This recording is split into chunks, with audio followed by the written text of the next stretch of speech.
అందరికీ నమస్కారం. ఆర్ఎస్ ప్రవీణ్ కుమార్ మాజీ ఐపీఎస్ గన్మెన్లని తొలగించారని ముఖ్యమంత్రి గారి పైన నేపం వేయడాన్ని, ముఖ్యమంత్రి గారు కక్ష సాధింపు చర్యలకు పాల్పడుతుందని ఆర్ఎస్ ప్రవీణ్ కుమార్ ఆరోపణలు చేయడం అనేది అర్థం లేని ఆరోపణ. ఆర్ఎస్ ప్రవీణ్ కుమార్ అనే ఐపీఎస్ మాజీ దేశం కోసం పాటుపడలేదు, తెలంగాణ రాష్ట్రం కోసం పాటుపడలేదు. ఇవాళ ఆయన అందరి ఐపీఎస్ లాగానే ప్రభుత్వ ఉద్యోగం చేసుకొని రాజకీయాల మీద ఇంట్రెస్ట్ తోని రిజైన్ చేసి రాజకీయాలకు వచ్చాడు.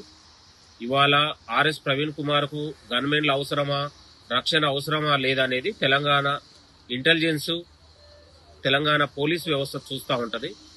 కాబట్టి రాష్ట్ర ముఖ్యమంత్రి గారికి ఆర్ఎస్ ప్రవీణ్ గురించి ఆలోచించేంత సమయం లేదు, ఆలోచన లేదు.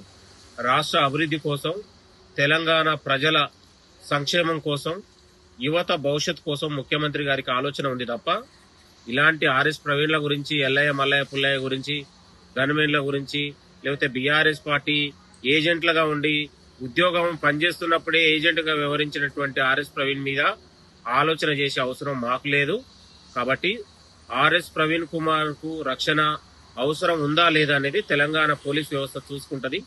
బీఆర్ఎస్ నాయకులారా, దయచేసి అర్థం లేని ఆరోపణలు, ఈ పిచ్చి ఆరోపణలు మానుకోవాలని కూడా ఆర్ఎస్ ప్రవీణ్ కుమార్ కి హితవు పలుకుతా ఉన్నాను. దయచేసి తన యొక్క పాపులారిటీ కోసం, తన యొక్క ఇమేజ్ కోసం ముఖ్యమంత్రి గారి పైన విమర్శలు చేస్తే ఎట్టి పరిస్థితుల్లో సహించమని కూడా ఆర్ఎస్ ప్రవీణ్ కుమార్ కి విజ్ఞప్తి చేస్తా ఉన్నాను. Thank you. నమస్తే.